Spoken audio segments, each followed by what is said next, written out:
Peace and welcome to the culture right here on the Black Star Network. Folks, we got a lot of big conversations, and we're continuing with the conversation around the tragedy in Uvalde, Texas. We're talking about gun control, battling the gun lobby.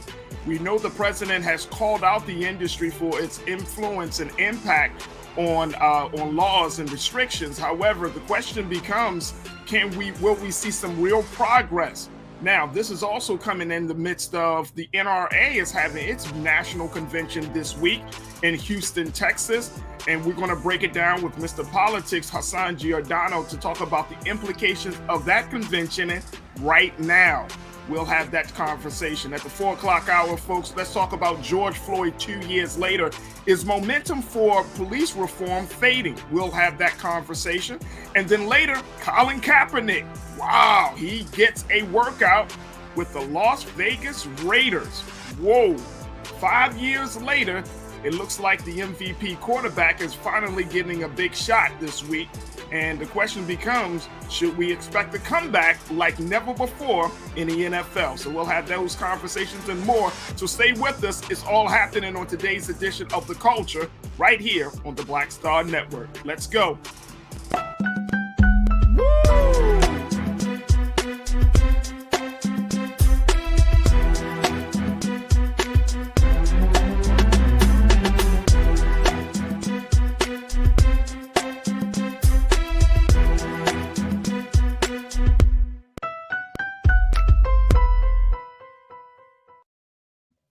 Folks, thank you so much for tuning in today to The Culture here on the Black Star Network.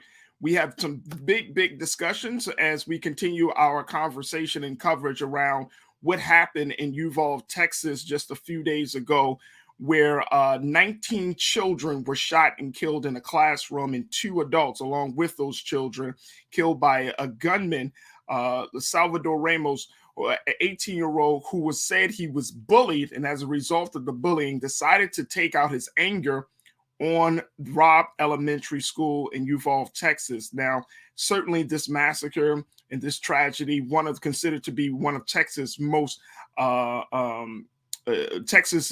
violent massacres, but it also is causing a lot of conversation around the big idea of access to guns, because one of the things that the gunman was able to do when he became 18 years old, he was able to purchase a high-powered rifle right there in the state of Texas at the young, tender age of 18 years old. And so now people are calling for reform, even going so far as having President Biden to just excoriate the gun industry because of their lack of action. And many people are looking at the GOP as being the culprit for continuing to allow the gun lobby to wield so much power and influence. And I want to check in now with Hassan Giordano, who is the owner of DMV Daily Media, to give us his insight analysis about this larger conversation of what it will take to get the gun control situation, guns under control here in this country, and how do you go about battling the all-important, all-powerful lobby of guns. Hassan, thank you so much, dear brother, for checking in as always. How are you this afternoon? Complaint. It's always a pleasure, sir. Absolutely. Hassan, there are so many big different conversations that are happening right now because of what we saw in Texas, the great tragedy. And I have to admit, bro, my heart is still aching as I'm reading more and more and learning more and more about this situation. It's mind blowing that something like this of this magnitude has happened, and has happened not at the hands of an adult, but another young person. And one of the conversations that I know that we've had here on the show is that when we're talking about these active shooter situations, when we're talking about these gun folks that are going into schools, going into public spaces, and committing these type of atrocities, these are young people who have access to guns. Now, what do we make of where we are with gun control in this country, especially since President Biden has come out to say that something has to be done. Well, I think something does need to be done, but I think it's a little disingenuous when Democrats continue to use tragedies like this to call for that gun control, right? And they only use that as momentum that never goes anywhere, right? You have 100 United States senators who, for the most part, work year round, and yet no legislation seems to get done around this issue, from Sandy Hook to Texas. I mean, why do we have to go from tragedy to tragedy in order for the United States Congress to begin talking about gun control, right? Mm-hmm. This should be a conversation that's ongoing, that should, just like the financial market and how that grows, so does technology, and so does the use of weapons. And so that conversation needs to be had. This one probably could have been prevented with some easier fixes in the legislation, right? Honestly, I don't know how it takes you from till 21 to be able to buy an alcoholic drink, but you can buy a firearm at age 18. That's a conversation that needs to be had.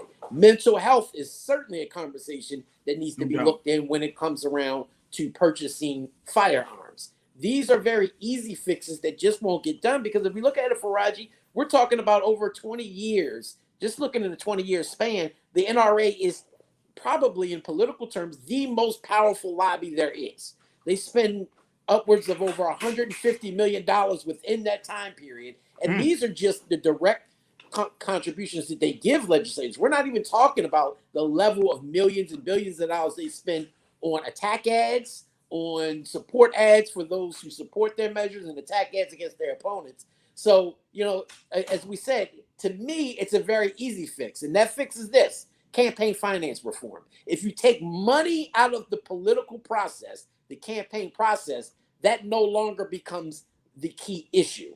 So we don't have to worry about legislators who, like the United Ted Cruz, who is the #1 profitable U.S. senator in Congress right now, getting money from the NRA. You won't have to worry about that. So campaign finance reform will then allow for these individuals running for Congress, for local offices, and we've seen it across the country. We have it right here in Maryland, and in Baltimore just passed it. They no longer can take money from PACs and these bigger organizations. They only can get $250 or less donations from individual voters. That is something right then and there that you can kind of really take a big bite out of the lobbying group, but you never see that happen because it eats at the core of their power.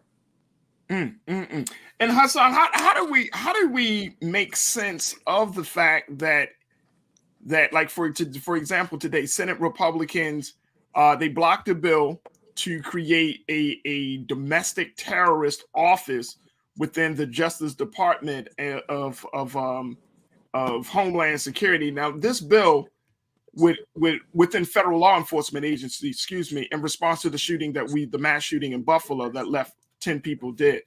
I mean, we're seeing this constant blockage from Senate Republicans. Senate Republicans are blocking, the conversation around gun access. Senate Republicans are blocking the conversation around, stricter background checks. Now we're seeing that they're blocking the bill around creating a domestic terrorist office within federal law enforcement agencies.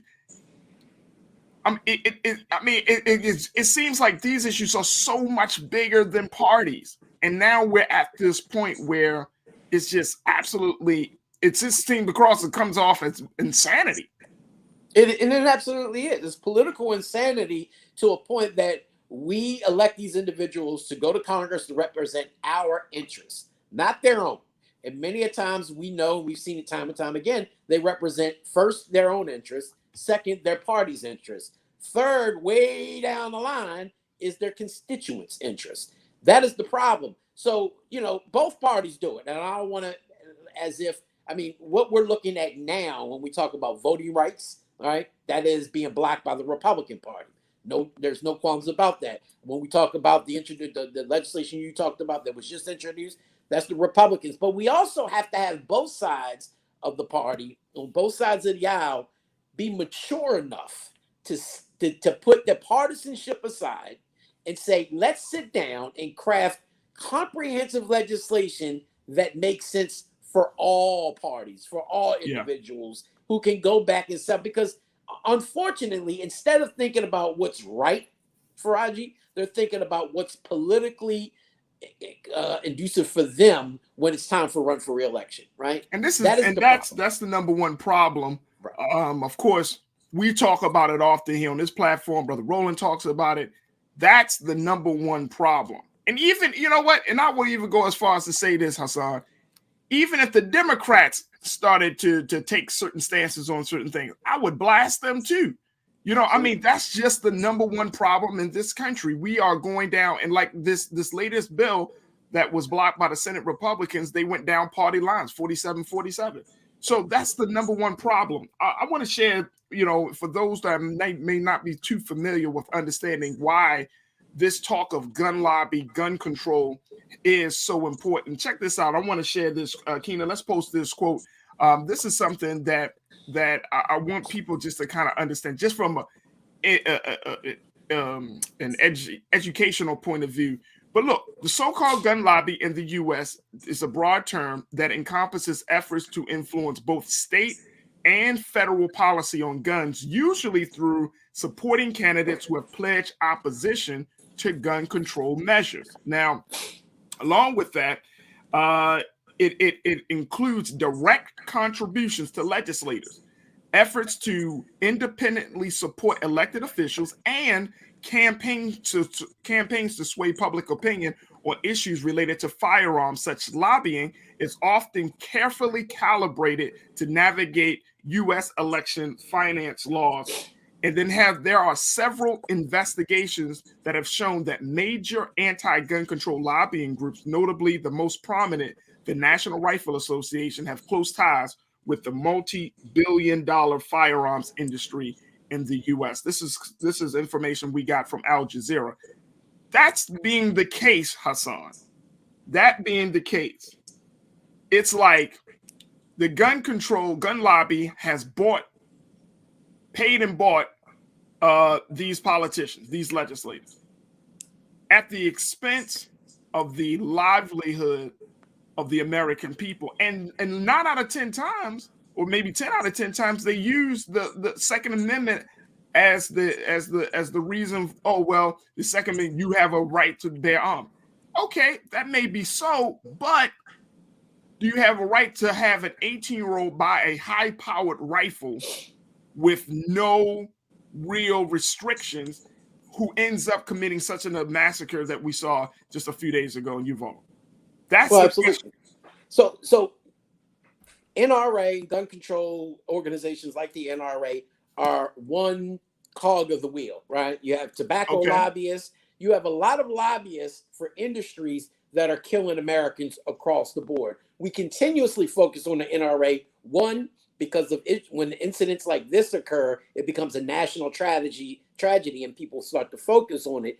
And two, because of the level of money and influence that they have in Congress. Again, take that campaign finance reform, you take the money out of at least direct contributions. We know that the NRA and other groups like them will then use that money to run their own independent advertisement, right? And that's fine. But we have to start by first taking money out of the political process. The second thing I would kind of raise is you have to have measures in place to be able to really govern how things are regulated in this country. I know a lot of Republicans are more federalist. They don't want kind of those regulations around industries like this. But when you have an 18-year-old, like we talked about, having the right to walk into a store, let's be honest, Farajii, if the person wants to shoot and kill somebody, whether they can go into a gun store legally or buy it illegally on the street, they're going to do that. But to have common sense approaches to how the age restrictions, the mental health restrictions is all I think most Americans would argue for, even those, because honestly, Farajii, the majority of this country are pro guns in terms of responsibility, not terms of, most of them do want to reform gun reform laws here in America. But if you've seen countries like that are right to carry, there are a lot less incidents of incidents like we've seen in Baltimore City and other urban cities, because now you have a person who, with the thought in the back of their mind, is this person may be strapped. So I can't, just do what I would normally do for somebody I know isn't going to carry guns. So, but this is a conversation that you, I, and the media and the American people continue to have. When incidents like this happen, it becomes a big national story. And then 2 weeks from now, we're not talking about it anymore. And then those Congress individuals get to go on to the next thing, and we never really hold them accountable for putting something through. That's true. I want to take just a quick moment because we have folks checking in. Folks, post your comments on our YouTube page, Facebook page, and we'll get to your comments. But let me just let's throw these comments up really, really quickly as we continue to have this conversation. Timothy Johnson, I hope I'm saying that correctly. Timothy said, Ted Cruz said we have to keep locked doors one way in and out, and armed officers at that entrance daily. Wow. Yeah, I'm surprised that they don't. I know in the state of Maryland, like, schools keep their doors locked. So I that is one good point, Timothy, that I was surprised that the schools were open. Right, and no armed security in Maryland. Again, 23 out of the 24 jurisdictions, Baltimore City is the only jurisdiction that does not have armed security police and or police that monitor schools across the jurisdictions. That's one of the arguments we've been making to arm our school security here in Baltimore, but across the country, that is an issue. Our children should, number one, not only have locked doors, but given the climax that we are in currently, Farajii, every school to me should have metal detectors. If you're going through a federal government building, you have to go through metal detectors. It's clear that our children in Baltimore, Mervo High School, 3 incidents now of a student found with a gun in their locker. Yeah. This is a perpetual incident that's happened across the country. We have to start putting common sense steps in place to make sure things like this never happen in the future. Absolutely. Folks, we're going to take a quick pause. When we come back, more conversation about this. And, we're going to continue to discuss with Mr. Politics Hassan Giordano the implications of, guess what, folks? There's a convention happening right now in Houston, Texas, by the National Rifle Association about guns. Can you believe the timing of everything? Now, this convention, of course, was already planned, but imagine the timing of going into this convention. So we'll have the details about the convention and, most importantly, like the implications that it has on the larger conversation about guns in schools and violence in this country. So stay with us. We'll get to more of your comments and a whole lot more of the conversation. So stay with us. It's The Culture right here on the Black Star Network.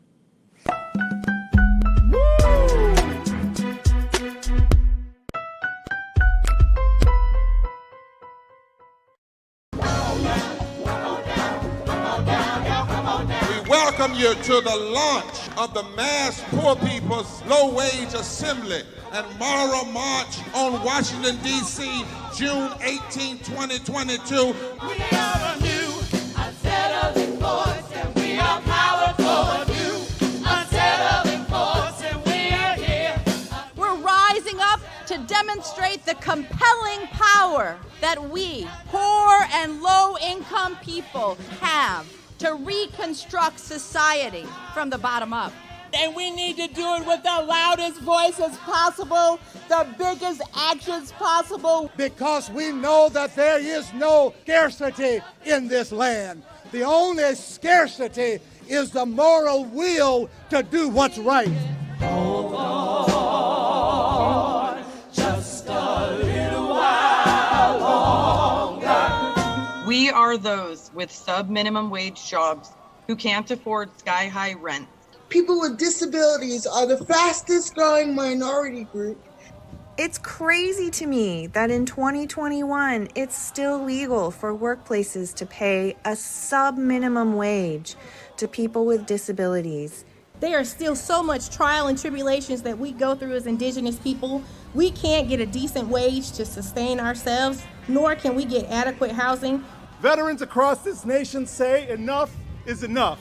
We can't pat essential workers on the back on one day and then cut their health care the next day. Health is a political choice. What more do I need to do to prove that my voice is just as valuable as anyone else's.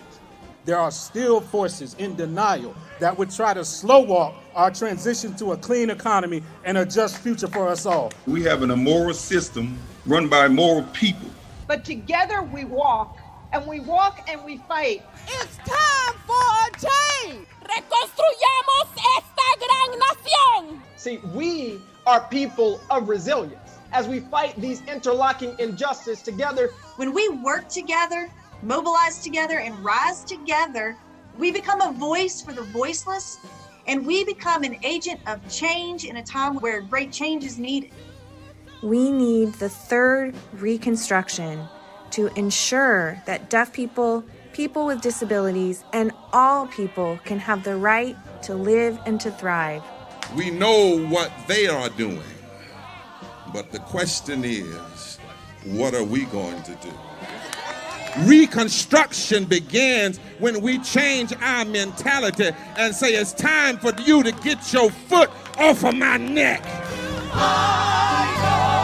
Justice is coming soon.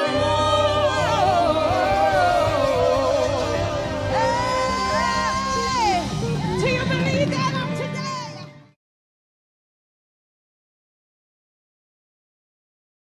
Pull up a chair, take your seat. The Black Tape with me, Dr. Greg Carr, here on the Black Star Network. Every week, we'll take a deeper dive into the world we're living in. Join the conversation only on the Black Star Network.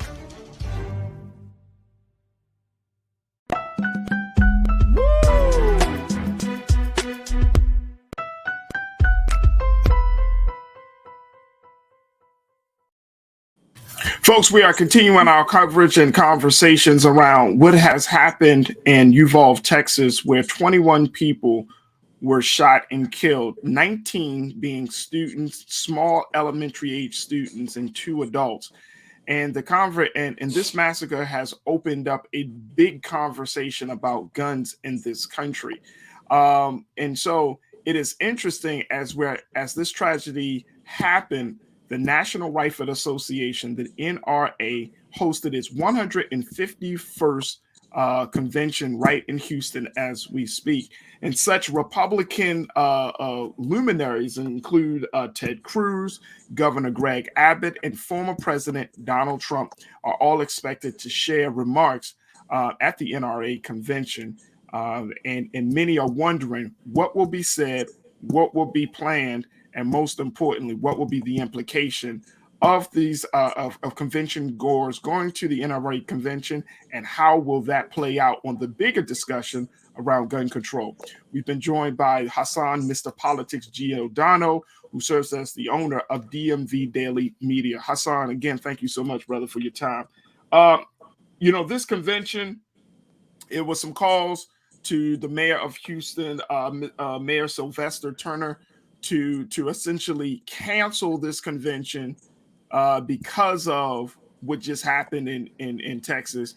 He said he would not do that because that would open the city up to legal issues. So he can't cancel it. But he did criticize some pro-gun politicians because of their stand. My question to you, bro, is this convention being had in Texas right after this, do you think that this will create some momentum to have some different conversations about guns?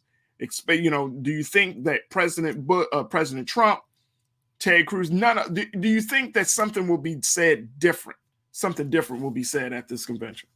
Absolutely not. I mean, I think to the benefit, if you can't offer the condolences to the parents of these children on one day and then turn around and talk about the need for more guns 3 days later or 2 days later at the convention. However, knowing and seeing the actions of President Donald Trump since he's been in office, I think he will take this opportunity, as will Ted Cruz and probably Texas Governor Greg Abbott, though he's going to walk a finer line in trying to rile their base up. We know that their base are pro-Second Amendment, pro-gun lobbying individuals. And so they're not going to go in there with a mindset of reform. Trust and believe that. If anything, they're going to go in there making the argument that this young man purchased the gun legally, and it had nothing to do with the gun laws. It had everything to do with his mental health, as we heard Governor Abbott talk about the other day. Even though he had no there was no documented mental health issues related to this young man, the governor went so far to say, if you do something like this, clearly you have mental health issues. Well, guess what? Just last month, this governor, Greg Abbott, in the state that is the worst among mental health across the entire United States, slashed over $200 million from the department that oversees mental health.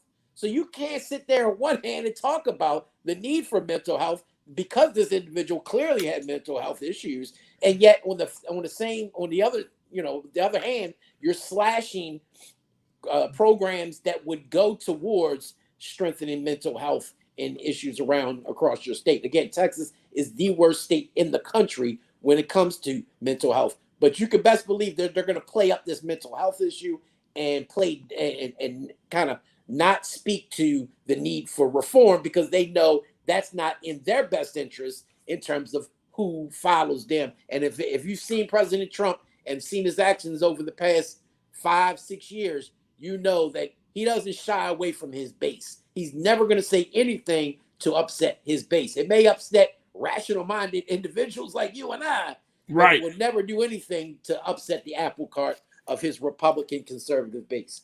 That's crazy. Absolutely insane. Let's go to some more of the comments that folks are posting. And folks, post your comments on YouTube, Facebook, as we're having this conversation. The NRA convention is happening in Texas. And some of you folks are in Texas watching. You know how serious this situation is. It's happening in Houston. Thousands are, have thrown to the city of Houston to try to make a claim that it's not guns that aren't the problem, it's people. And I think that's the overall sentiment. All right, I want to go to McCole Spicer, one of our loyal watchers here, to share her thoughts on this issue. Keenan, let's post McCole's comment.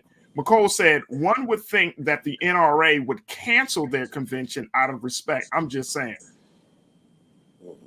Yeah, I mean, goes right to your point, Hassan. Rational thinking in people. You probably be like, you know what? Let's. Okay, we can't cancel it because people have already made the plans. This has happened a couple of days before. We can't cancel it. But one would think that maybe something can be said. You know, the NRA would put something. I'm with you, McCole, but we're not dealing with rational thinking people. We're dealing with dollars and cents, people who only think about the bottom line. And I think that's one of the problems. Bottom line and keeping power. Janelle Fields checked in. Janelle said, the GOP is protecting their own. They are too afraid that they'll be immediately pulled into the definition of domestic terrorism that they can't vote for the bill. But see, part of that problem too is because we just had this issue with, again, the conversation only shifts when things happen, right? It's a reactionary type of way to do politics. And that's the problem with this country, is that we're never proactive. It's always about after George Floyd has been killed, right? After all these young children and teachers have been killed, are we finally talking about and trying to address something that needed to be dealt with for years, if not decades, in this country?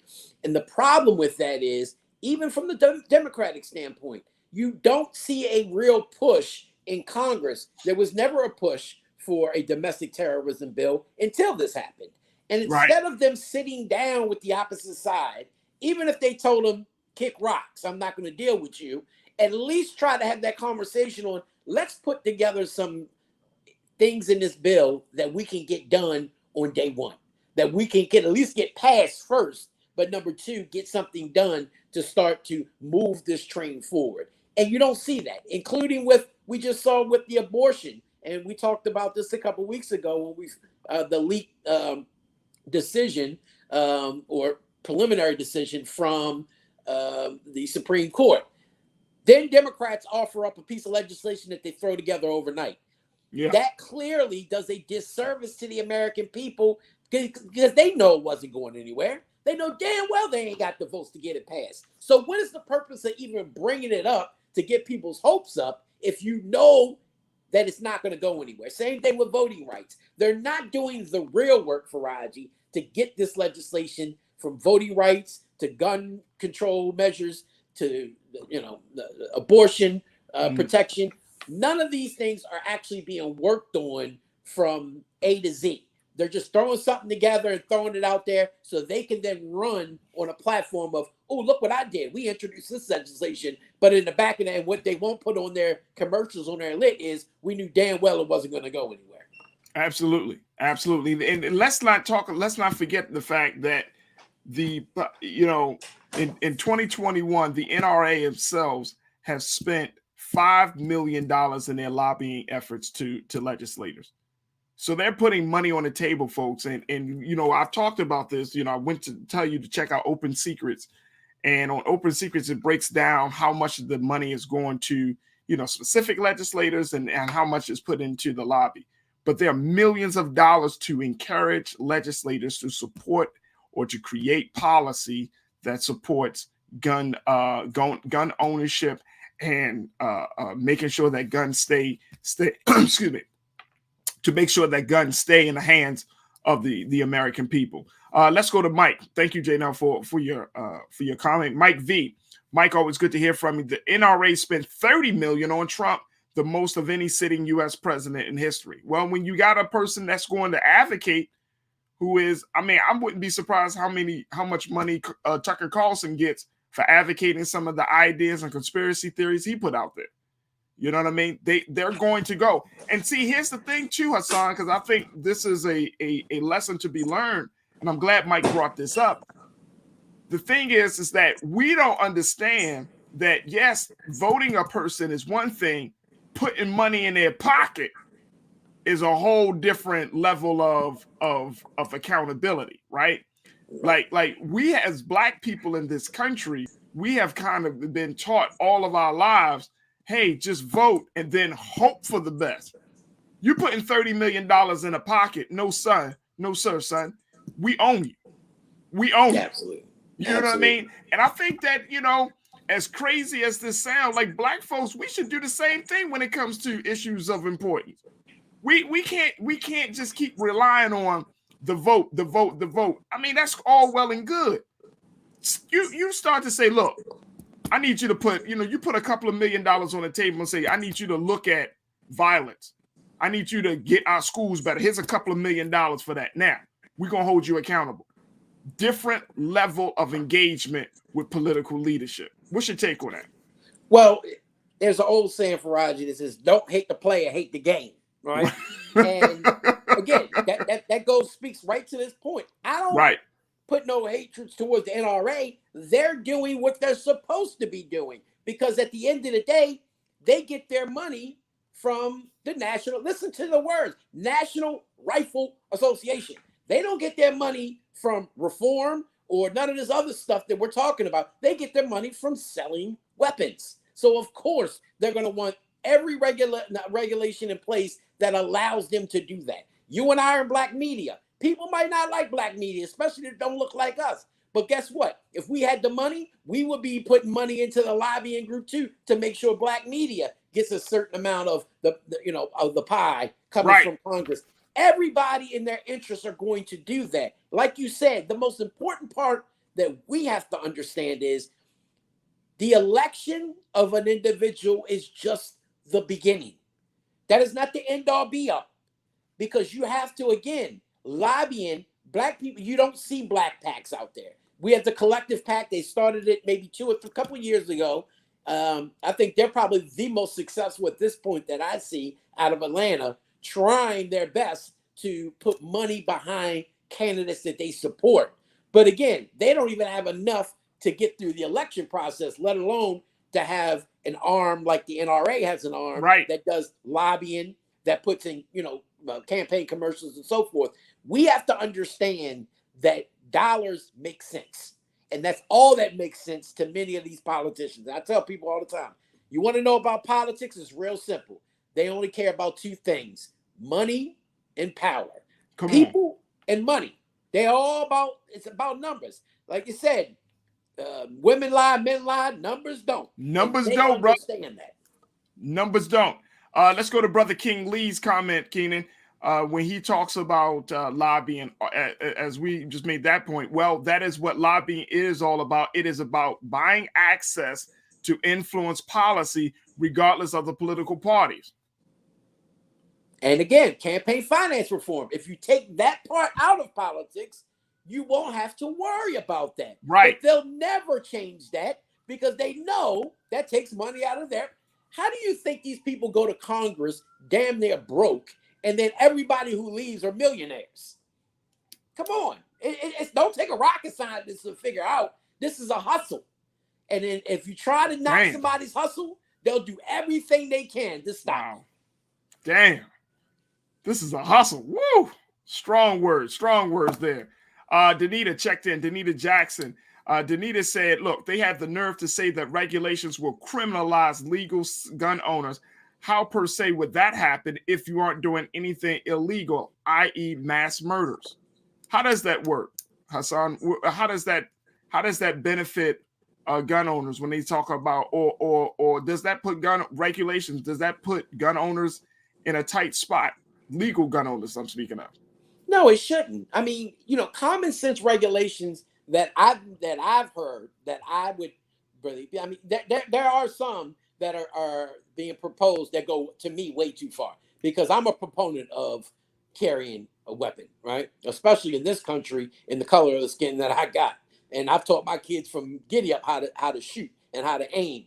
But I also know that my 15-year-old child is not ready or equipped to possess a firearm, right? We have to put regulations in place that an 18, 19, 20-year-old, I don't think has the mental capacity or capability to own a firearm at that time. I'm sorry, they just don't. Give it some time, give it 21, 25, whatever the age. The same thing with purchasing big AR-15s and things of that sort. There's no reason whatsoever a 18, 19, 20, or even a 20-some-year-old, anybody needs an AR-15 in America. You don't.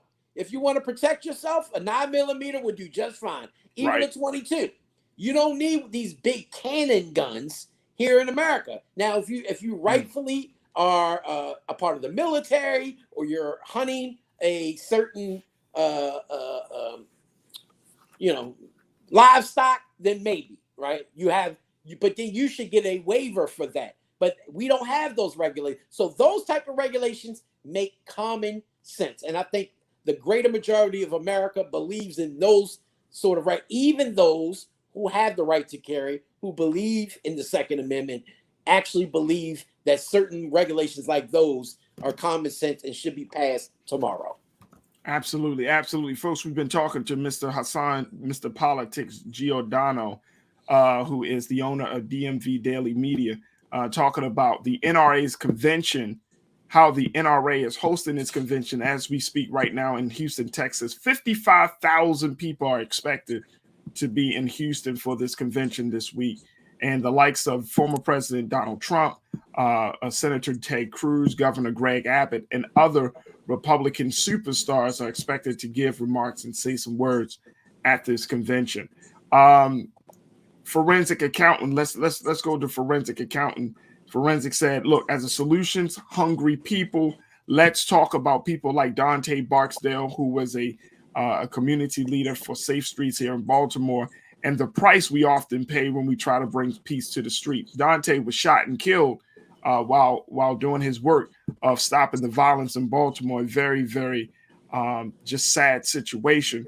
But one of the things to Forensic's point of, bringing peace to the streets, let's talk about the price that we pay. Like, if you speak out against violence in this country, if you speak out against the gun lobby, Hassan, if you go against the NRA, there's going to be some really heavy consequential resistance and pushback that you're going to experience. And that's crazy considering, like, we already know the impact that violence has on children, the impact that violence has on our communities. But even if you speak out against it, it's like you become a target. Well, to me, the greatest contradiction of this country, Farajii, is what they call free speech. because speech ain't never been free in this country, especially for Black people.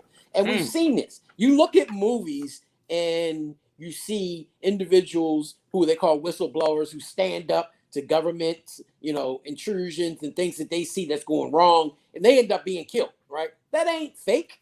Where do you think they came up with these plots from? That's real. So let alone the NRA and more powerful lobbies, speak up against the American government and see what happens to you, right? Especially if you come after people like the FBI, the CIA, the DEA, people in those particular realms. And I'm not talking about just speaking up just as a crazy getting on, just offering some rants. I'm talking about having some real evidence against them and a following behind you. We've seen it from the Black Panther Party, over the decades, how they've consistently and systematically eliminated our leaders. Yep. And it's on purpose. This is the American government doing this. This isn't NRA, this ain't no other lobbies. This is the American government. They taught us and the NRA and everybody else what to do against your opposition. So unfortunately, we do see that. But on the flip side of Dante and Safe Streets, which is a very powerful program here, we just saw, an individual who was accused of killing a Safe Street worker get off today here in the city of Baltimore, not guilty because the state's attorney ain't know what they were doing and brought a bogus case against the individual. But we got 300 plus homicides every year for the past almost 8 years now, Farajii. Come on. How does that relate to gun control? Because most of those individuals killing individuals on the streets of Baltimore did not legally get their gun from a legal gun purchase. Right? That is an argument that they don't want to talk about, is the illegal manufacturing of guns being brought in to urban cities like Baltimore, Detroit, Chicago, and others that continuously allow our people to kill our people without any real retribution. So again, this conversation is so large Huge, that it needs to be broken down, talked about, and really pushed realistically to put together some things and put it in the hands of those who are really going to stand up and fight for its passage. Unfortunately, I don't know too many of them with the testicular fortitude that will stand up and get something done in Congress. No, brother, not at all. I don't know a lot of folks either. And it's absolutely sad that we are in this place in this country and that we have to have these conversations and we have to try to convince people that, certain guns are not good for the American people. Let's go to Raymond's comment. Raymond checked it. Raymond Phillips, thank you so much. There's over 300 million guns in the country. No amount of gun laws will solve the problem. We have declined as a society and have a failed culture. I mean, I've said this before, and I'm gonna keep saying this. If we, a lot of these young people, and I'm thinking about the gunmen, Salvador, grow up in a very violent culture. We grow up around violence. We intimately understand and know the impact of violence in this country, and yet we stay silent about it. And yet we choose not to get involved. And that has to change. That has to change. Karen M checked in. Karen said, look, we need to abolish lobbying all across the board. But I don't know if that could be even abolished though, Hassan, because lobbying is just about like advocating.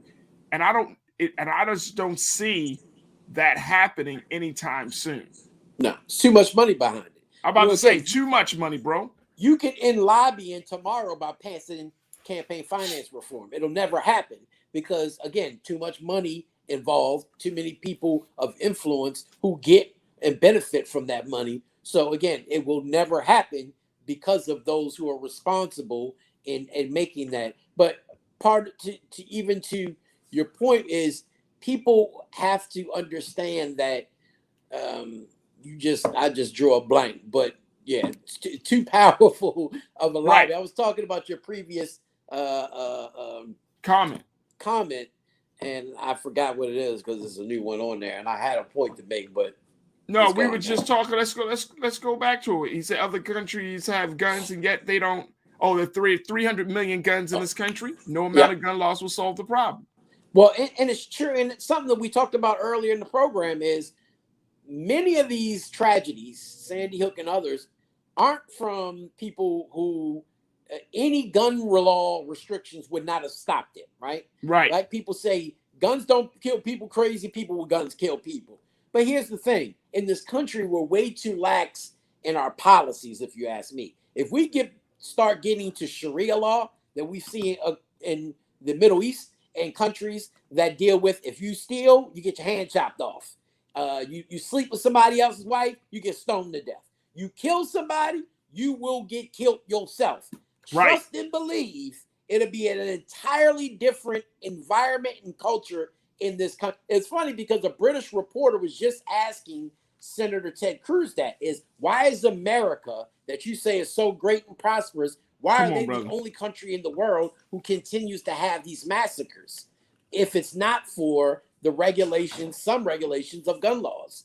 And that is true. Look at countries across the world. They have nowhere near the mass incarceration that we have, nowhere near the mass casualties we have.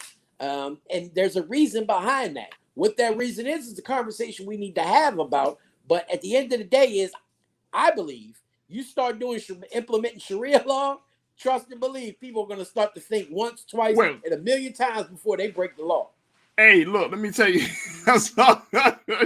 you're not only stopping guns, you're stopping a lot of other things too if you start implementing Sharia law in this country.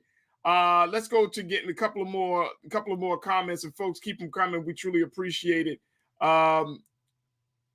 Like I say, Karen M said we need to abolish lobbying, which to your point, you talked about campaign finance. You talked about this, being able to work the system, to use the loophole of being able to put money into the pockets of these politicians.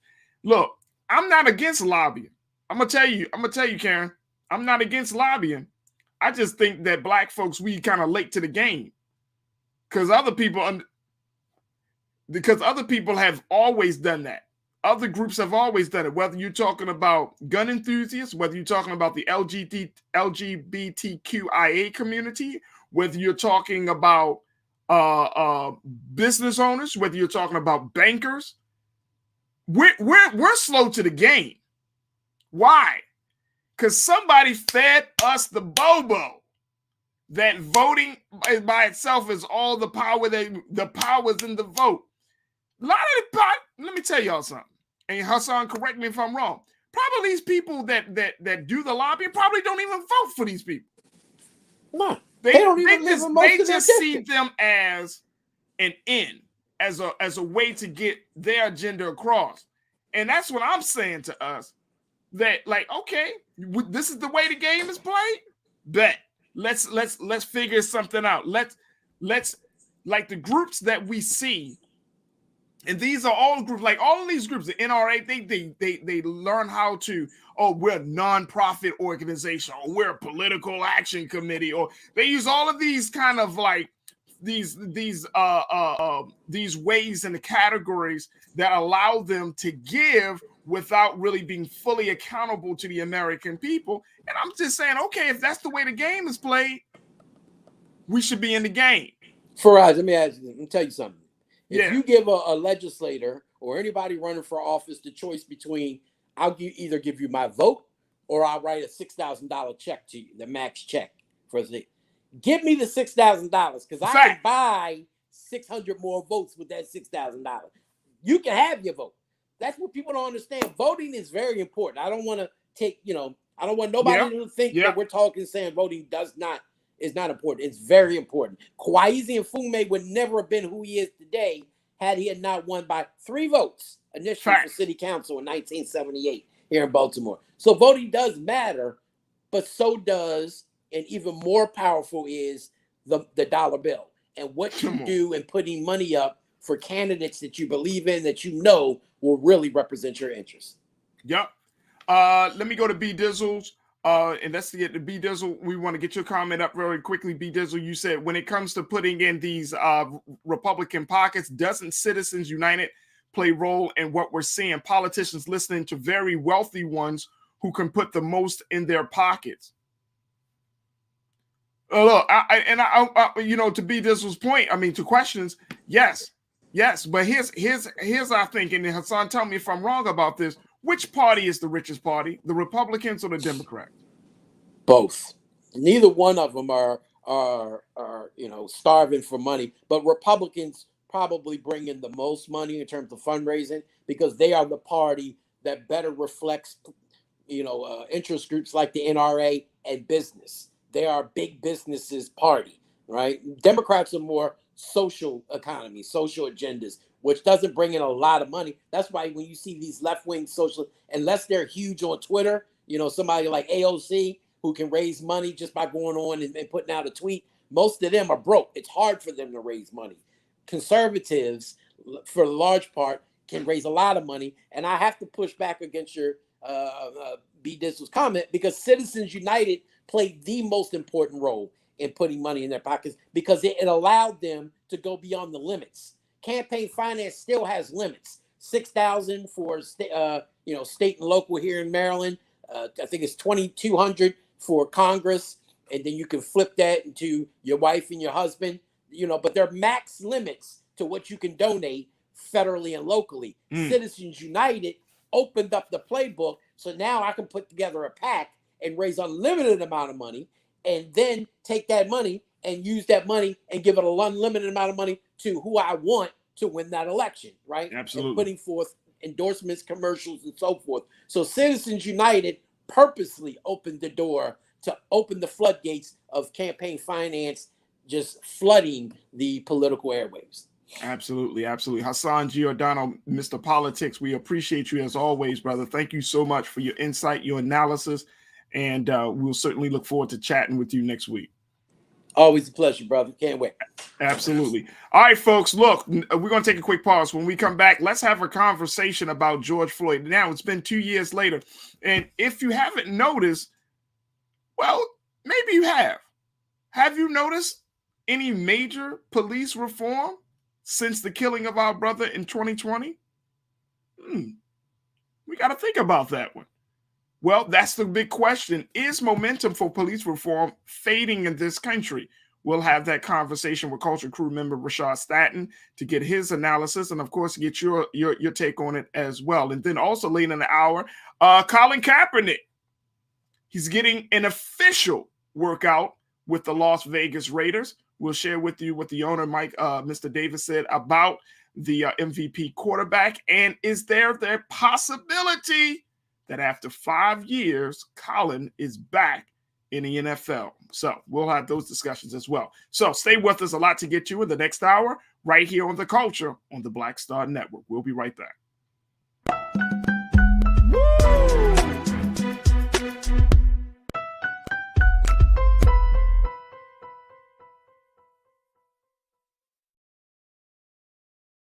Don't you think it's time to get wealthy? I'm Deborah Owens, America's Wealth Coach, and my new show on the Black Star Network focuses on the things your financial advisor or bank isn't telling you. So watch Get Wealthy on the Black Star Network.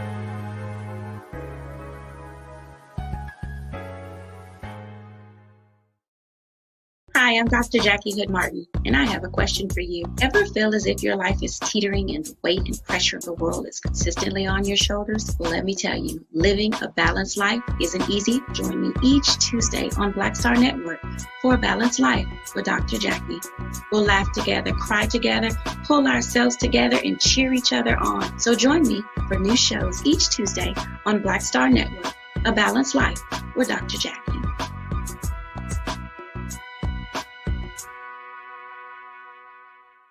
Pull up a chair, take your seat. The Black Tape with me, Dr. Greg Carr, here on the Black Star Network.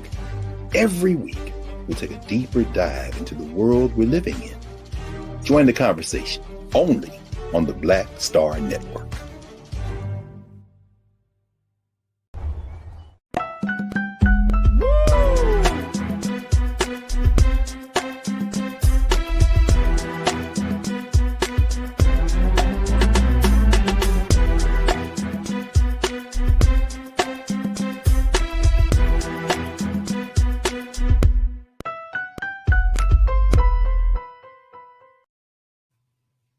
All right, folks, welcome back to the second hour of today's show of The Culture here on the Black Star Network. First hour, we had a fantastic, very lively conversation with Mr. Politics Hassan Giordano about gun control and gun lobby, and of course, about the NRA's convention in Houston this week. Let me just tell you, I know some of you are probably going to hate me for this, but I'm very interested to hear what these political leaders have to say.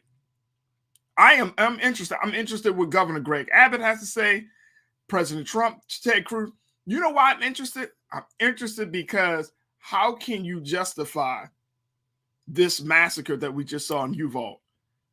Like how do you clean that up and not look at the fact that we were dealing with an individual who had access to high-powered rifles and was able to create such a tragedy?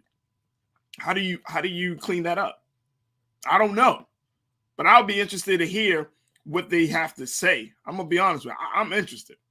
Now, the other thing that we have to share with you very quickly before we move on to our next conversation is that President Biden has just came across the wire, folks. President Biden is planning to travel to Texas to show his comfort and support for the families of the victims for Uvalde, Texas. So it's going to be interesting. Can you imagine that? Let's just take a quick moment to reflect on the president having to speak on 2 national mass shootings within a couple of weeks' time. 2. Now, that's what the president is supposed to do, provide comfort, to provide assurance that something will be done. But just to know that these things are happening at the rate that they're happening, it's still mind-boggling. It's still hard to wrap my mind around. And now we're in a situation where it's not just a black thing. It's not just a white thing. It's a people thing. It's an American problem.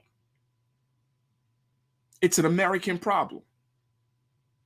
Wow. So we will certainly bring you up to, we'll keep you posted on that. But the White House did release a statement saying that the president and first lady would visit Texas to grieve with the community that lost 21 lives in the horrific elementary school shooting.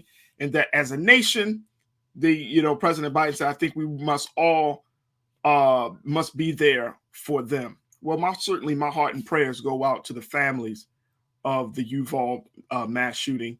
And I hope your prayers go out to them, because those children certainly didn't go to school to deserve that type of tragedy. And so I'm gonna tell you, folks, I'm still aching from hearing about this. As more and more information come out, it's just sad. And certainly we're going to have a conversation about the police response. I know many of you are probably like, well, what about the police? And I want to make sure we get the information straight there. But we will have a conversation about how did the police respond? Why didn't they respond? Just a lot of the scrutiny, but we'll certainly talk about that.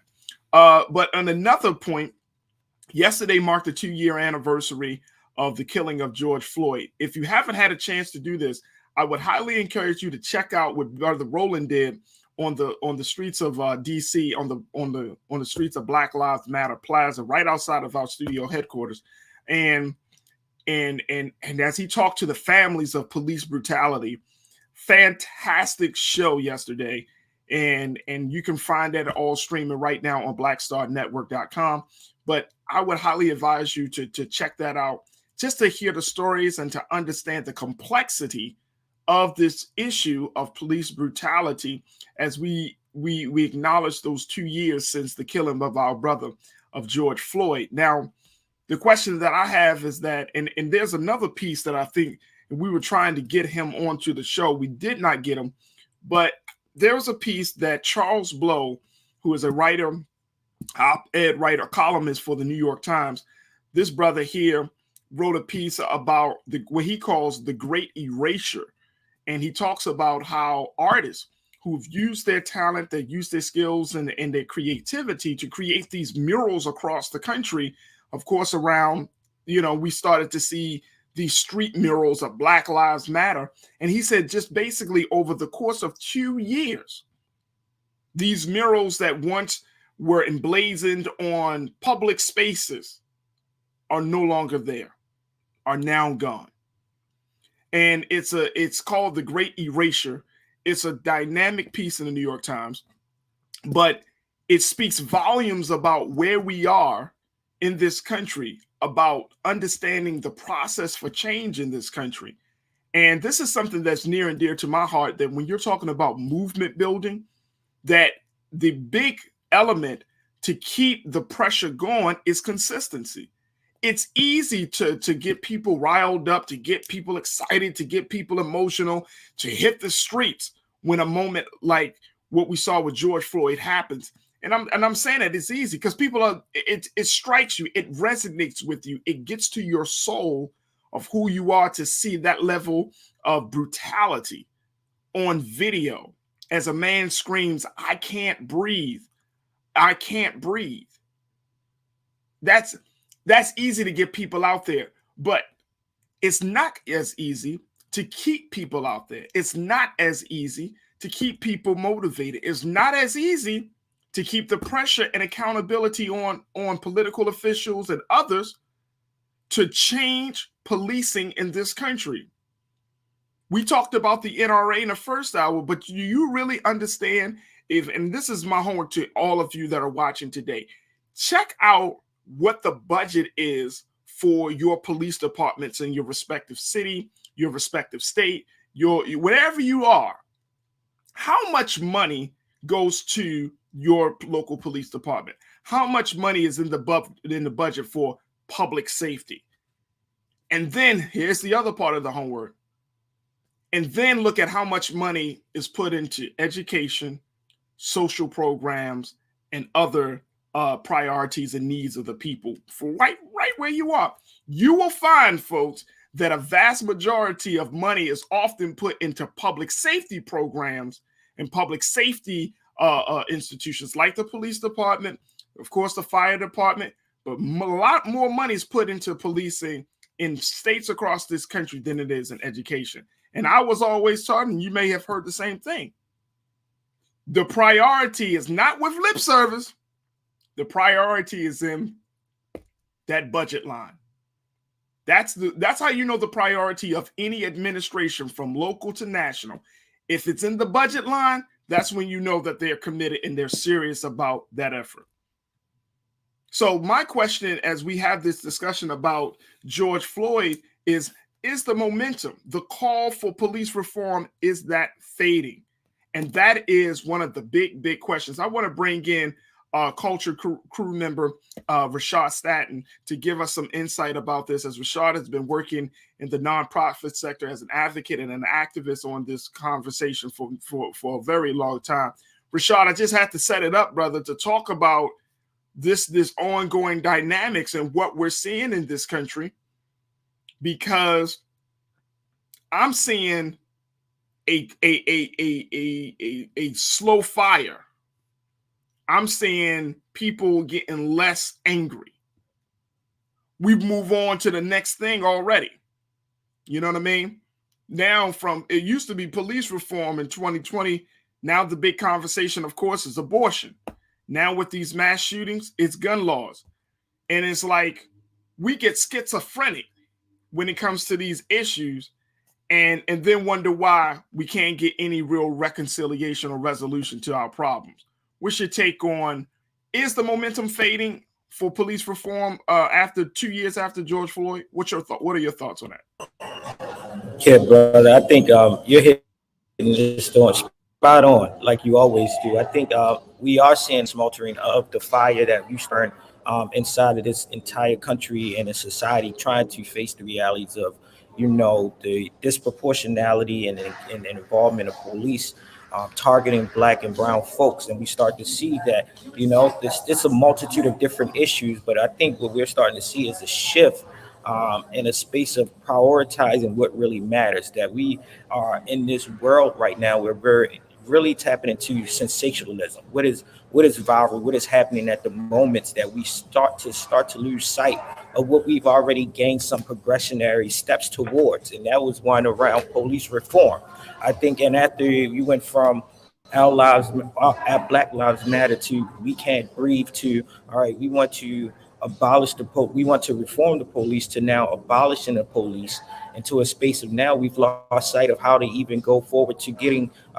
systemic change as far as policies and things of that sort. Because once the talk is not on the front page news, it now has to be in boardrooms. It has to be with constituents holding their elected officials accountable. It's not cool and relevant because it's not being driven by sound bites. But now this type of movement takes the intuitiveness and the steadfast commitment that those that are on the political arena, those that understand civic engagement, those that understand policy, and those that understand advocacy has to be willing to know that most policy and reforming of legislation won't happen within one electoral cycle. Right. And if that vote and things do not go in favor for what we're fighting for, we must be cognitive enough to bring it back, back to the table, back to when the General Assemblies are open, back to when Congress is now in those seats. And we have to be mindful of that. We have to build these front end and back end relationship with our elected officials in these agencies. And most of the time, those are the tenuous processes that does not sound cool once we're getting off the streets. We have to be able to be mindful that we got to get off the streets of galvanizing and organizing, that same hard work, that same strategic planning, that same civic engagement effort has to translate back to the boardrooms. It has to translate on the House floors. It has to be transferred in transferable language with tangible solutions and incremental changes, right? And those incremental changes is not a cool thing unless you have a passion and a commitment for it. So once they move from the front of our TV screens and now they're moving onto paper, how do we teach our communities of how to continuously be a part of this strategic movement? We have to start calling in our elected officials. We have to show up and give testimonies. We must appear at public hearings, right? We have to be intentional to making sure that we're prioritizing where that money is allocated. And I think you hit it on the nose, Farajii. Even at these years and 2 years of George Floyd, we have to be able to track the money. And we have to be mindful that a lot of this is public information. But this, because it's public information, does not mean it's going to be easily accessible. So we got to know how to go in and search, right? We have to know that Twitter is not going to put a hyperlink in there for us to know how to go and look at our law enforcement budget versus the public educational or the private educational budgets in itself, or how money is being allocated to our nonprofits and grassroots leaders. They're not going to teach us this. So we have to be willing to, like, again, what we always say, we can't look to a Jay-Z, we can't look to a LeBron to tell us how to do that. We must be vigilant enough to understand who is the change agents in our community that does not get the accolades, that does not get the platform, that does not get the visibility, that can inform us of when we need to step back at and take a seat at the table. Absolutely, brother. Absolutely. And I think, Rashad, to your points, there are some real issues that I think that we as the American people, we as Black folks in this country, it seems like we a lot of times the ball is dropped because we don't know how to organize. We don't know the power. Like along the way, somewhere along the line, we have lost the vision, and we underestimated the power of organizing. You know, something that we've been promoting here on Black Star Network is the march with Reverend William Barber that's coming up in next month in DC. And I love this idea, the ideas behind this march, and of course is talking about, you know, calling this country to a better moral position, and then also is talking about, you know, really thinking about the poor of this country, the low wage workers of this country that have to carry the brunt of this of where we are.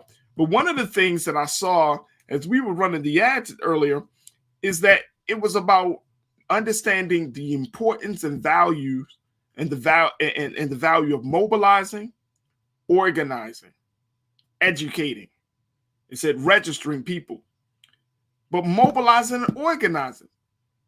Like if any group of people once they understand the power of their presence, once they understand how to strategically bring their ideas to the table and then strategically placing a demand on the institution or on a person, like once you understand the science and the power of mobilizing and organizing, then you have the power to change the reality that you're seeking.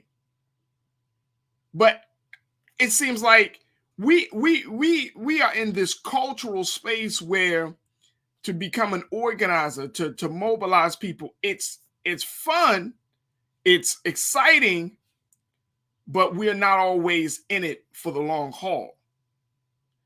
And we often talk about the civil rights movement. The civil rights movement, there were moments in the civil rights movement, and I think just walk with me on this one, folks, and Rashad. The civil rights movement was able to mobilize and organize Black people across this country when there wasn't any internet, when we didn't have that level of infrastructure, technological infrastructure. We didn't have all of these other devices. And they were able to mobilize and create a movement through the phone, word of mouth, right? And getting people committed just through the hearts and the minds and the spirits of the people. And it's like, we can learn a lot from that. One of the things that I learned in talking to past leaders, they said, Farajii, when there was a death in Alabama, we felt it in California. When there was a lynching in Texas, we felt lynched in Chicago. There was a connectivity there that when the movement started to get a little slow, when the progress started to get a little bit, started to slow down a little bit, you had other people in the network. And it's like getting back to that place, getting back to understanding that when we come together, our voices, our bodies, our resources as a people, that is more powerful than policy. And I'll never forget hearing the Most Honorable Elijah Muhammad. He put it like, he said, our unity is more powerful than an atomic bomb. So if we unite now in this day and time, look at how George Floyd has brought Black people, white people, Latinos.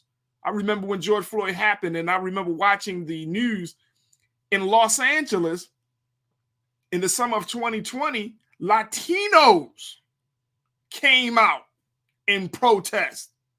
Why? Because they understood Latino brothers and sisters get harassed and brutalized. You know what I'm saying? Like, you work from a common denominator to build the power of the movement. Work from a common denominator to become that bomb to blow up the system. And I think that's something that the enemy of our rise have understood, and they have been able to disrupt, and that we as a people, we don't understand the power of that. What's your take on that, bro? No, I think you nailed it at that last point where you said, I think we are in a society still have this collective thinking of empathy and understanding each other's experience. And George Floyd, unfortunate life being taken away was one of those where we seen people of all ethnicities, all out races galvanized, like you said, and mobilized on the streets in these campaigns of we can't breathe and working towards some instance of reform.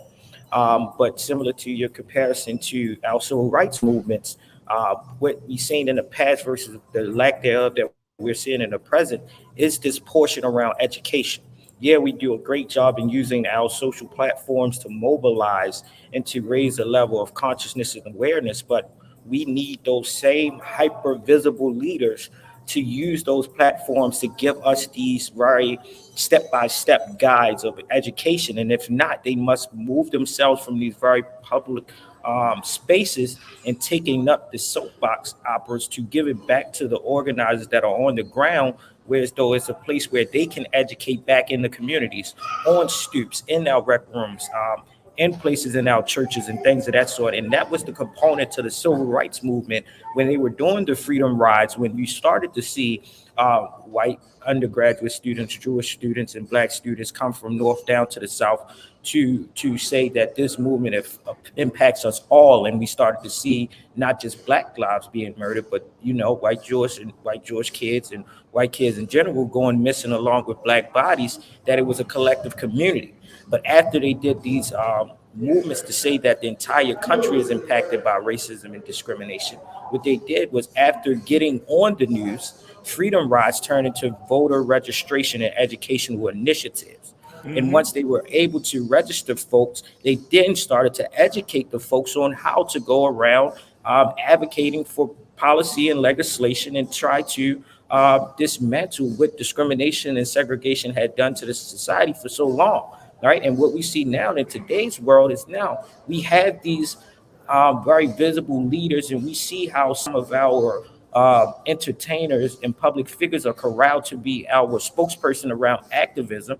But since they have the lack thereof, or the lack of knowledge, or some spaces of ignorance, and ignorance is not a bad thing, but if that is not your forte, we can't expect them to operate in their full element. So when they take up these spaces, those like you and I, and those that are on the ground every day, giving their lives and sacrificing themselves as change agents, they don't have those same platforms of 1,000 to 1 million followers to say, hey, I need you to call your elected officials this time. Hey, I need you to show up for this public hearing. Hey, I need you to submit your lived experience of harassment and being experiencing dehumanization by law enforcement. They don't have those same accessibilities to a large masses as those that have been perpetuated to be our leaders, when in fact they were never our leaders to begin with. Right. So we see that lack of connecting and accessibility to those that have been assigned by the powers that be, or assigned by our higher power, God or Allah, and whoever set them to be our catalyst for changes in today's world. We don't have that same connectivity. So a lot of times we have to revert our minds to receive information outside of the normal way that we have already been misguided to, and that is through Twitter and through Instagram and to TikTok. We can't expect that to be our news broadcasting anchors. We can't expect that to be our educational anchors. We need our HBCUs. We need our community colleges. We need our teachers, similar to what the civil rights movement did on D-Day. We need our teachers to say, hey, I'm going to turn my back. And when I turn my back, if you're not here anymore, I'm still counting you as present for the day, because we need your presence to be out there on the streets. We need those collective thinkings, and we don't need social media to have a collective thinking and strategy of people. We need us to be able to connect as humans and say, hey, when my spirit and my soul is intact with another person that loses their life, I know I have to do my part. Yep.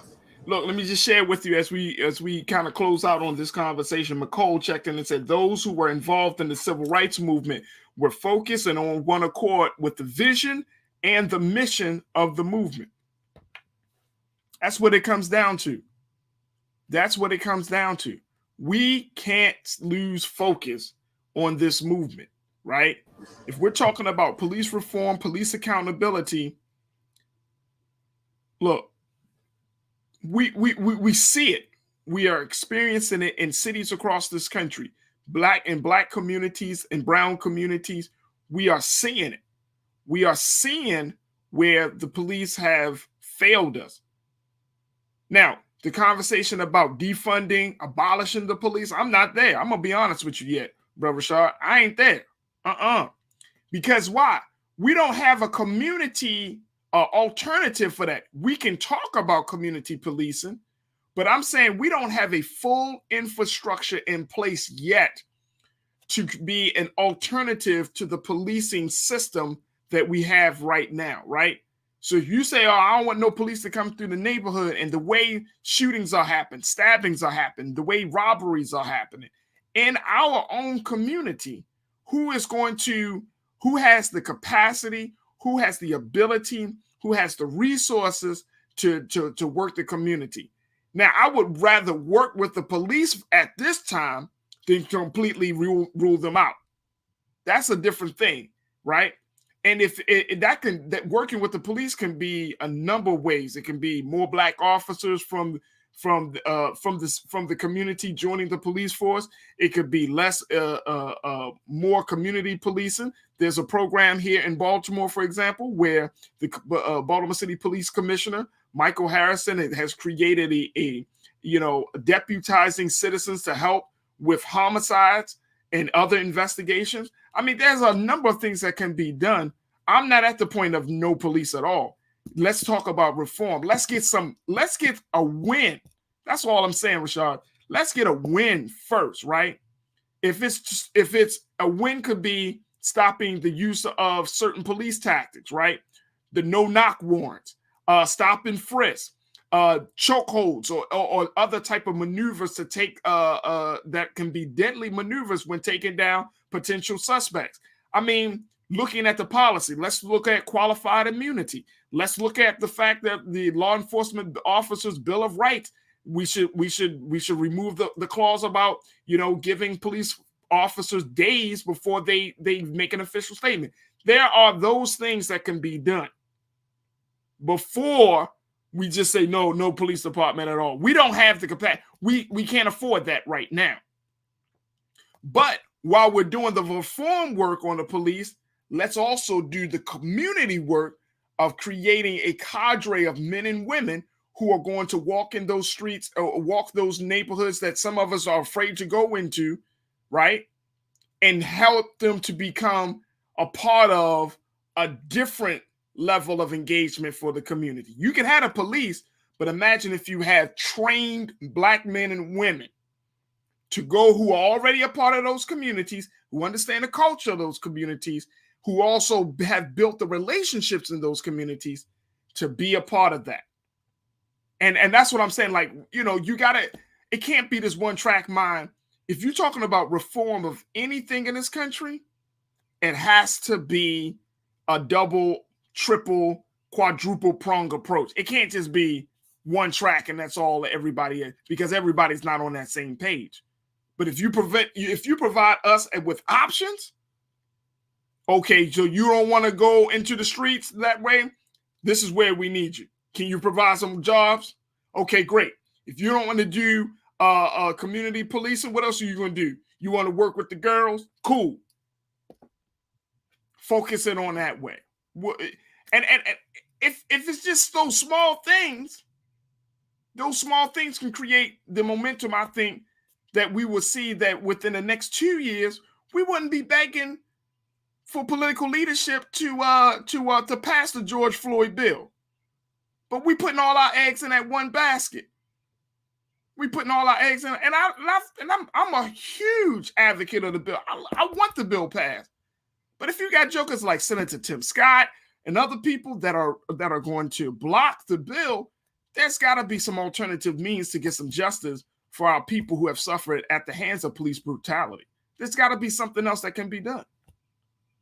Yeah, and I agree. On top of that, what it has to be done is the understanding that, hey, this is not going to be immediate. This is going to be a long fight, and you have to be steadfast and you have to be committed, but you must go for those smaller wins that will build us up for the larger wins. So what you said, before we even get to the funding and abolishing, let's look at the strategic processes and the steps that we can do to go towards reforming.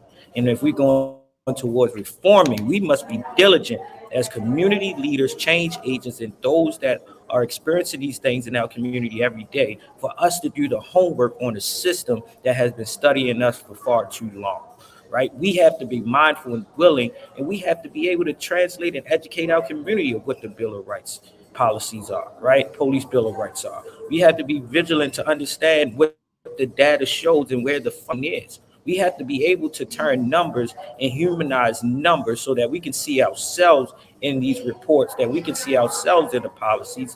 And we got to be mindful of how civic engagement and policy actually works. If it doesn't pass one-to-one administration, how do we pick it back up? If it doesn't pass within that same thing, how does the communities build infrastructure, programming, we build our own revenue model that we can sustain ourselves even when the government, federal, state, or local doesn't show up as our saviors. We have to be willing to save ourselves. And until we have a moral code, until we have an accountability measurement, we can't say completely get rid of, because we don't know if we're going to open the floodgates to a purge. Right? So we got to be vigilant of ourselves, to be honest with our community, but we have to be willing to hold accountability on ourselves just as much as we hold accountability on the systems that we are looking forward to change.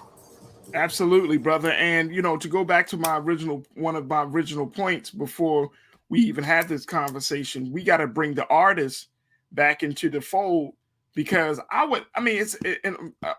again, folks, when you read Charles Blow's a column about the Great Erasure, and you look at, he has pictures, the New York Times put out the picture, in all your major cities that once donned Black Lives Matter on streets and roadways across the country, none of that is happening. I mean, like, they're gone.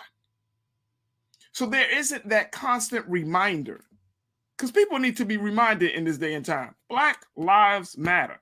Even if you say, well, what about the organization? At this point, that's bigger than the organization. You know what I mean? It's a reaffirmation of the value and the importance of the preservation of Black life in this country. And if you have that going toward the White House, if you're going to have that on the roadway leading to your local city hall, if you got that on in a circle that is populated by business owners, like, that stuff makes a difference. People have to say, oh yeah, meet me at Black Lives Matter Plaza. I mean, and I'm saying that from a cultural, artistic standpoint, that makes a difference. But when you start to see the pictures across this country, how things that we had Black Lives Matter emblazoned all over the place, gone. It's like hieroglyphics that's been covered by the sand, gone. And it does something. Like, when I read that piece and when I saw the pictures, it kind of broke my heart a little bit, because I'm like, man, people were out. We were all out in 2020. We were all in for it. Just 2 years later, folks, and we like quiet. We like fading to black. And it's like, damn, we're gonna have to reinvigorate people all over again.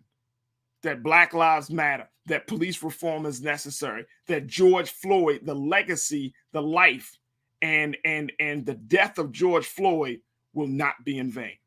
Rashad, we got to take a quick pause. When we come back, folks, let's talk Colin Kaepernick. 5 years later, he got a look from an NFL team, the Las Vegas Raiders. Got to work out this week, and we will talk about the implications of that. Does that mean that folks will start to take a look at the NFL again? We're going to break it down for you and have that discussion. I'd love to hear your comments about it. Stay with us. It's The Culture on the Black Star Network.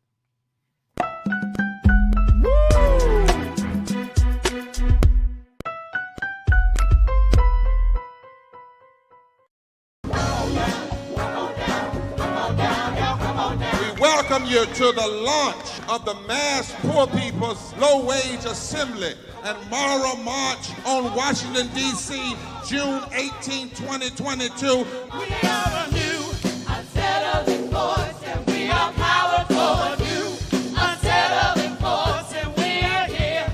We're rising up to demonstrate the compelling power that we, poor and low-income people, have to reconstruct society from the bottom up. And we need to do it with the loudest voices possible, the biggest actions possible. Because we know that there is no scarcity in this land. The only scarcity is the moral will to do what's right.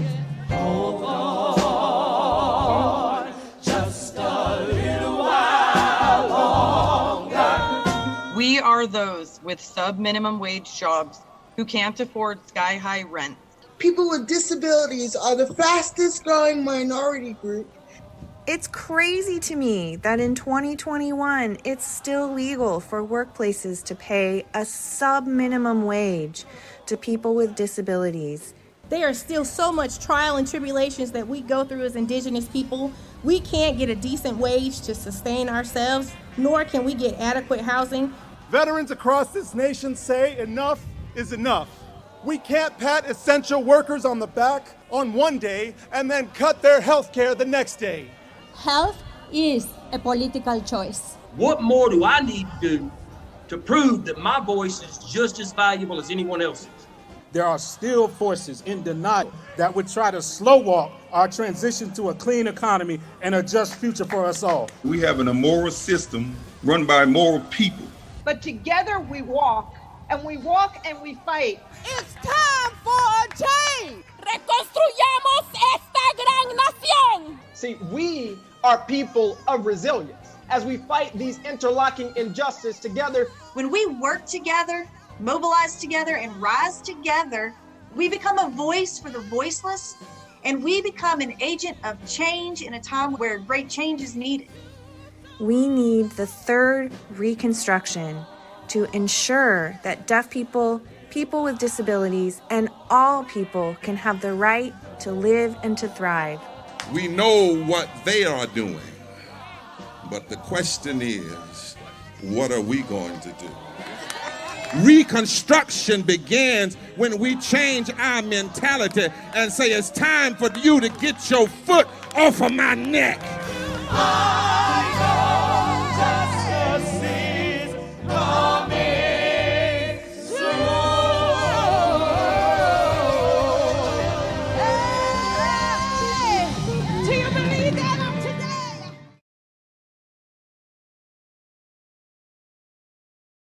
Hi, I'm Dr. Jackie Hood Martin, and I have a question for you. Ever feel as if your life is teetering and the weight and pressure of the world is consistently on your shoulders? Well, let me tell you, living a balanced life isn't easy. Join me each Tuesday on Black Star Network for A Balanced Life with Dr. Jackie. We'll laugh together, cry together, pull ourselves together, and cheer each other on. So join me for new shows each Tuesday on Black Star Network, A Balanced Life with Dr. Jackie.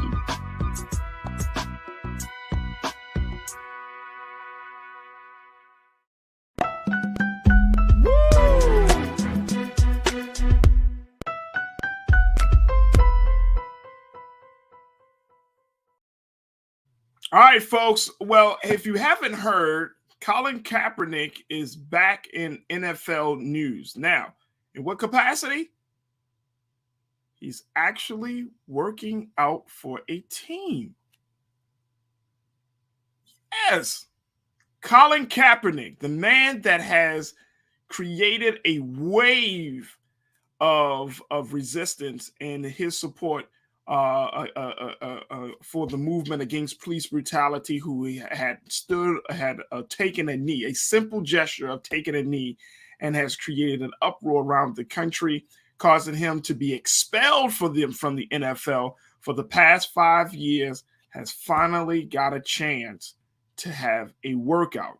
Now, Colin has been saying in repeated conversations, interviews, and on social media that he has been working diligently day in and day out to keep himself up to par and ready for the opportunity. Well, he has completed a workout with the Las Vegas Raiders, and we don't know whether the Raiders will take him or not. But let me just share with you what the owner, Mr. Mark Davis, had to say about this. Let's post this quote, folks. Take a look at this. He said, "I believe in Colin Kaepernick." He told NBC Sports Bay Area last month, he said he deserves every chance in the world to become a quarterback in the NFL. I still stand by it. If our coaches and general manager want to bring him in or want him to be a quarterback on this team, I would welcome him with open arms. Now, for Mr. Davis, this is the first time that he has stood in support of Colin Kaepernick. He actually told ESPN back in 2020, folks, that if his coach or general manager wanted to take a look at the QB, he would be on board. And Mr. Mark Davis has maintained a close relationship with one of Colin Kaepernick's biggest advocates, University of Michigan football head coach, Mr. Jim Harbaugh, who was also his coach when he played with the San Francisco 49ers, and who was also the coach that allowed him to use his Colin to come in for the spring to work out with his players at the University of Michigan about a month or so ago. Now, if you remember, Colin has been on a different comeback tour. Before, there was all of these stop starts. Well, over these past few weeks, Colin has been working in various venues across the country with wide receivers, both currently in the NFL and outside, and who have left the NFL, to show that he still got what it takes to be a starter, or as he said, to be a team player for the National Football League, if a team would take him and give him a chance. All right, so Rashad, I want to bring my big brother, my culture crew member Rashad, back into this. Now, here's the other thing, Rashad. Go ahead. What you got to say? How long will it take? Like, let's just get rid of the political rhetoric and let's get down to the genesis of it. It's football. Do he have the skill set? Does he have the talent, the energy, the strength, the endurance, and the intellect as a QB to be the chief navigating, the captain on that field? Once we get past that, all the political rhetoric and everything else is out the way. Absolutely. And this is what Kaepernick said, which I think is the reason why he's getting a look. He didn't take this attitude before, but this is why I think he's getting a look now, Rashad. He was on a podcast called I Am Athlete, and he said this last month on this podcast. He said, quote, "I know I have to find my way back in. So yeah, if I have to come in as a backup, that's fine. But that's not where I'm staying. And when I prove that I'm a starter, I want to be able to step on the field as such. I just need that opportunity to walk through the door." Now let me just say this, because I've been watching this and following this whole scenario. That's a different Kaepernick than what I think we saw maybe about a year or so ago. You know what I mean? A year or so ago, he was like, "Y'all know where I am. Follow me." You know what I mean? I think there was a tryout. The NFL had set him up for another workout. Didn't happen. He wound up doing his own workout at a different place in Atlanta, at a high school, if I remember correctly. But it was a different thing. It was a different attitude. He was like, nah, y'all come to me. Now the tune has changed to, I'm a team player. If I got to come in as a backup, so be it. But I love the fact is he's reminding her, I'm going to come in as a backup. I'm going to work my ass off to become a starter. I love that. But I think, for me, I think that turned the tide for him. Like, you got to change your attitude. Look, it's been 5 years. All this other stuff has been happening. Social justice has been at the forefront of the American consciousness for the past 5 years. If you look at the owners and stuff, yeah, there's definitely, I believe, a conspiracy to keep him out. You know what I mean? Because they were afraid. But all it takes is just one. We're in a different place in this country. Not even on the, and to add to that, these NFL teams, they need a quarterback, man. Look, maybe because it's the way I think, though, Rashad. If I was an owner, I would have been like, let's get Colin back in here. Let's get Colin in here. You know why? Even if it's like, I don't totally agree with his stance, and I do, but if I was a person that didn't agree with his stance, he's going to sell out stadiums. His jersey will be number one.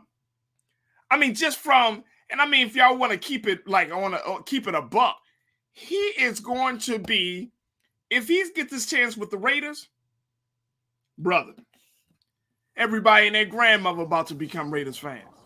It's sellout seats, like you said.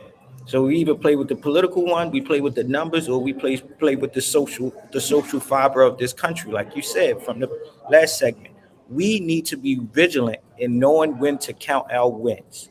When he took this knee, it was to raise the consciousness and awareness and holding these larger institutions and agencies and organizations like the NFL accountable to be mindful of what is happening in society now. So even when we see the NBA and the playoffs, and you have coaches saying, hey, why are we talking about the conclusion of this game when they have young people that are being killed in our schools? It was because of him having these conversations 5 years ago that we're still talking about Black Lives Matter. We're still having these conversations. Yeah, they're erasing our history and they're erasing the symbolism and artistic flow of our movement building, but it is still at the tip of our tongue. So if the fact that he was a martyr or a catalyst in raising the consciousness, and now he is able to get a second win of coming back and showing his worthiness and his skill set of what he has been assigned to, and not just a social activist, but also a professional athlete, and he has the capability and the skill set to do so, and he's awarded a position with his humility to say, hey, I'll take the backseat until I am worthy and show my worthy enough to be the starting one, then that is 2 wins that we can count in this brother sacrificing himself for the larger masses of our people in the diaspora. And I am proud to see that we have gotten to this space, and I just hope that this brother weighs everyone and blows everyone away and say, hey, we could have resolved this 5 years ago. Hey, I agree. People are checking in, folks, and post your comments on our YouTube and Facebook page. But people are checking in, and forensic accountant said Davis needs to rightfully so make up for the John Gruden fiasco. Yeah, I would. A forensic, I agree with you 100%. If they should have been, and I'm glad they were the first team, right? You know, they were the first team to be like to give Colin a workout. Now there were 2 other teams that also showed that they were interested in giving Colin a workout. So, but Vegas needed this one. They needed this one. I mean, how powerful would that be? You went from a racist coach, right? You went from a racist coach to now having on your roster one of the most socially progressive players in the league. I mean, think about the storyline behind it, how powerful that would be. And so, you know, that's powerful. I think Mark Davis understands that, the optics of that. He understands that. So I think that would be an executive. I think that was a great point. The other thing is, and Mike V said something I think that was important.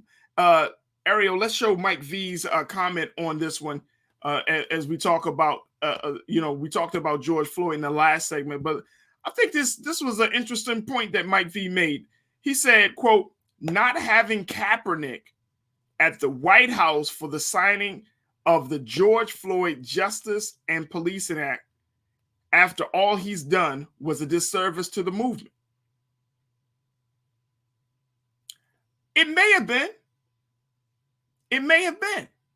I don't think it was. I mean, there were a lot of people that should have been at the White House for the signing of that, right?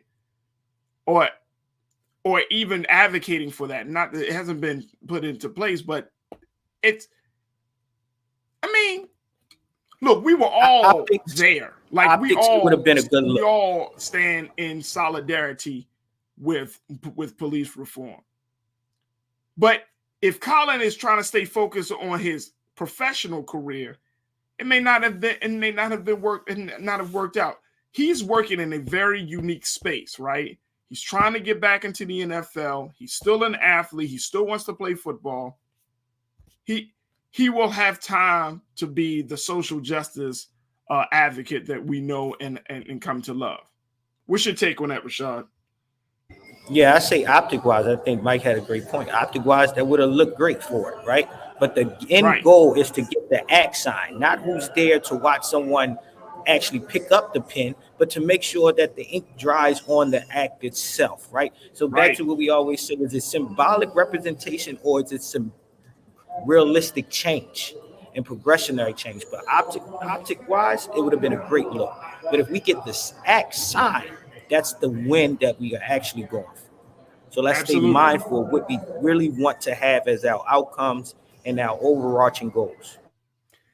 I think it would just been optics, bro. I think that would just been optics because we already know where he stand. You know what I'm saying? It's like he sacrificed 5 years outside of the league. He was at the peak of his career. He sacrificed that for his stand. So it was optic. But I appreciate that, Mike. Always a pleasure to hear what you got to say. Vic posted something that I thought was really cool. He said, as a San Francisco 49ers fan, it's crazy, but I would buy a Kaepernick Raiders jersey. And hey, that's look, on I'm the a Ravens culture. fan. And that's on the I'm culture. a Ravens fan. I'll buy a Kaepernick Raiders jersey. I mean, everybody will buy it. and I'm wearing mine backwards like Nelly and crisscross, just so you know how I'm showing up. Right. I'm leading with the So name and the number. I would buy it. So I would love to see it. My thing is, look, he getting some real legitimate looks right now. My hope is he lands on a team, right? I'm not even picky. I think there was some discussion of him possibly going to Seattle with Pete Carroll and the Seahawks. I'm not being picky. I just want to see the brother on a team. Question is, Rashad, very quickly, do you think that will bring people back to looking at the NFL? Because I know there were a number of our people that were saying, hey, I'm not watching this because of how y'all treated Kaepernick.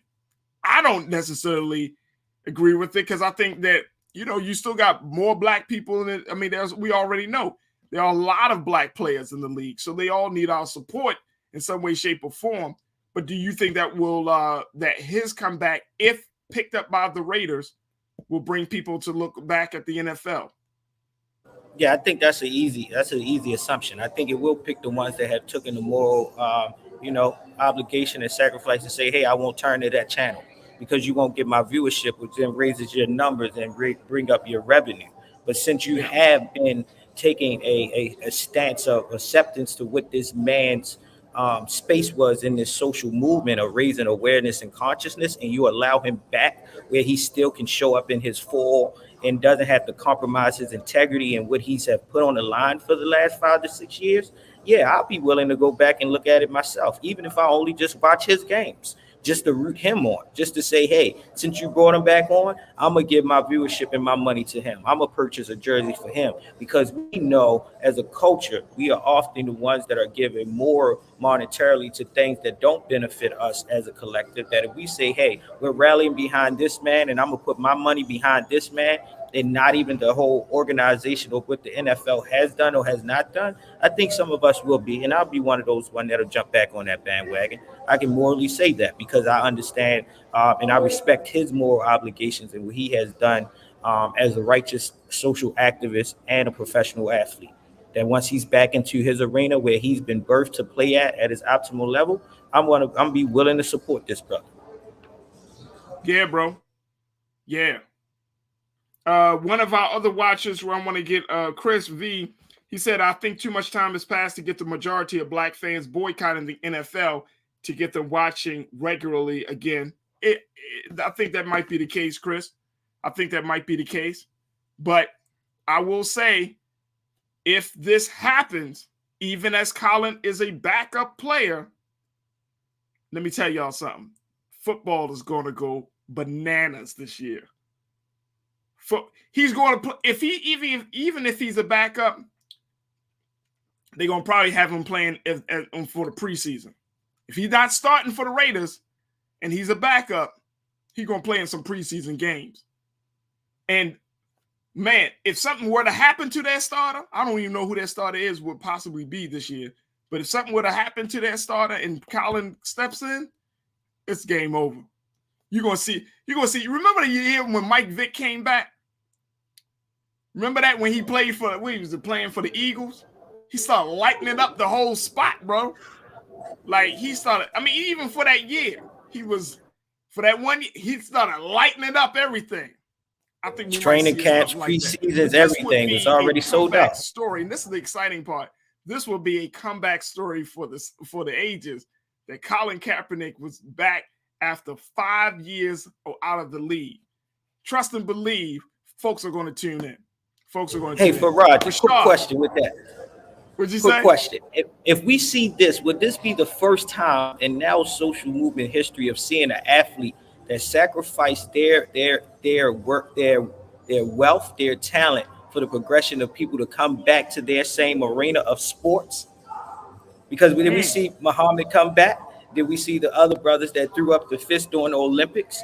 Have we seen anyone else that stepped away and to return back after they have taken this moral stance?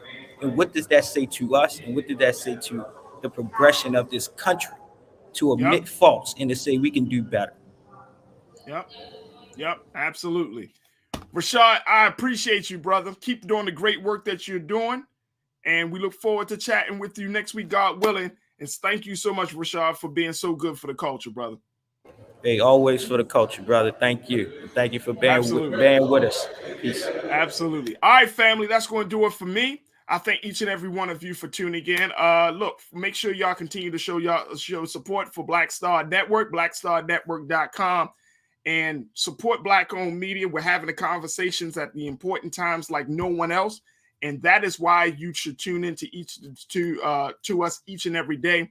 Support us financially, support us with your shares, support us with your downloads of Black Star Network. But this is where you get unfiltered, unapologetic media for Black people in a way that encourages us to think, in a way that encourages us to take action, and most importantly, in a way that is so good for the culture. So make sure you support the Black Star Network at blackstarnetwork.com. And again, folks, I would highly recommend check out what Brother Roland did yesterday as he spoke to families of police brutality right there on the on the great Black Lives Matter Plaza right in Washington, D.C., outside having the conversation about George Floyd 2 years later. Powerful, powerful broadcast that was done yesterday in commemoration of the 2 years since the death of our brother George Floyd. Check that out. That's streaming right now. You can find it on blackstarnetwork.com, and you can see what was said, what was discussed, and most importantly, what are the next steps in this movement for police reform and respect, and changing the conversation and changing the relationship between Black people and the police. Very, very, very powerful discussion. And again, that can be found at blackstarnetwork.com. All right, stay tuned at 6 o'clock. Brother Roland checks back in with Roland Martin Unfiltered. You can tune into him at 6 p.m. Eastern Standard Time. And as always, for me, never be afraid to challenge what's wrong, stand for what's right while being yourself in the process. God willing, we'll talk tomorrow for another exciting conversation right here on The Culture, only if found exclusively on the Black Star Network. Peace.